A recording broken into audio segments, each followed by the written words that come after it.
In the hope to boost its economy, especially the travel industry, Singapore is opening up to more fully vaccinated travelers this winter. Today we're going to talk about the current entry requirements for those looking to visit Singapore this winter, and we're also going to have a look at the whole situation in Southeast Asia. If you've been following the news, you are definitely aware that Singapore was closed for a very long time. Literally nobody was able to get into Singapore unless they had a long-term visit pass.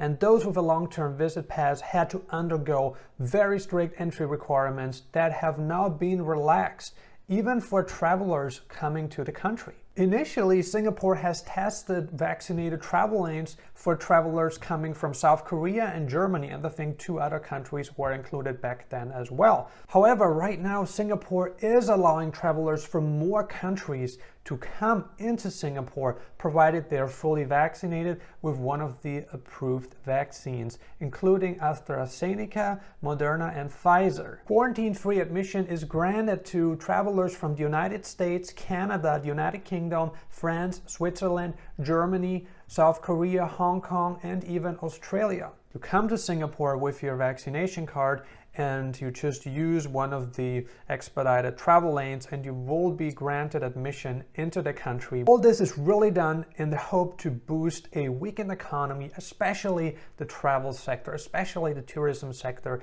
that has taken such a big hit over the past 18 months. Southeast Asian countries are trying really hard to regain tourists that have already gone into other areas, especially Latin America and Eastern Europe, where fewer restrictions were applied. But now with Southeast Asian countries opening up, we've seen Thailand opening up to fully vaccinated tourists, but still having to comply to some of the entry requirements. And now we also see Singapore taking the same path. And from what we can see is that these countries, what they really want is for tourists to be able to enjoy intercontinental travel freedom again.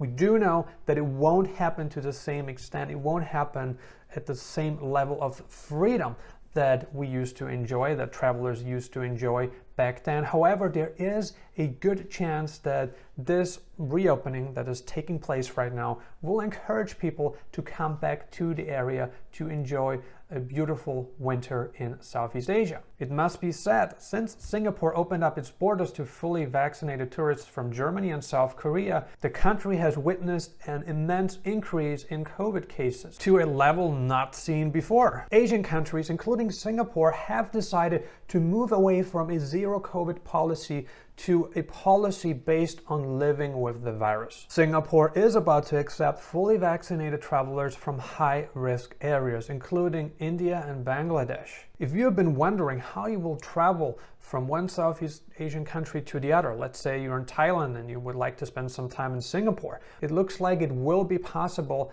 this winter. We don't know what entry requirements Singapore will set for travelers arriving from Thailand. Malaysia's Langkawi is also scheduled to open to fully vaccinated tourists on November 15. One of the things that you really have to be aware of is not just the entry requirements for Southeast Asian countries like Singapore, but also what are you going to need in order to return to your home country. I highly recommend talking to your embassy to determine what you need before you leave your home country so you're not stuck in Southeast Asia. I do think this is really positive news for all the Southeast Asia enthusiasts who have been waiting for such a long time for governments to reduce restrictions so travel can feel again like it was before. Well, it may not be as relaxed as before, but at least restrictions are being lifted and travel is possible again. As of right now, no Southeast Asian country has removed the indoor mask mandate yet. Over 80% of Singapore's population is fully vaccinated. It remains unclear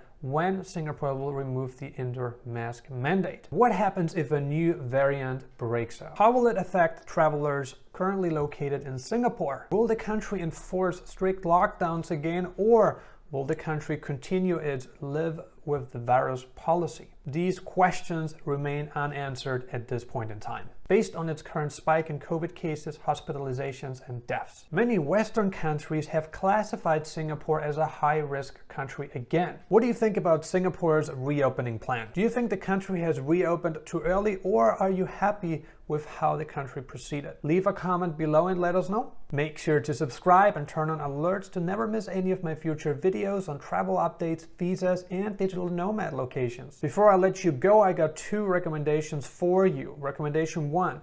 Watch my latest video on the best places where you can live on as little as $1,000 a month. If you want to watch this video, click right here. 2. I showed another video on the most open countries in the world right now. These are places that you can visit without having to comply with many entry requirements. Thank you for watching.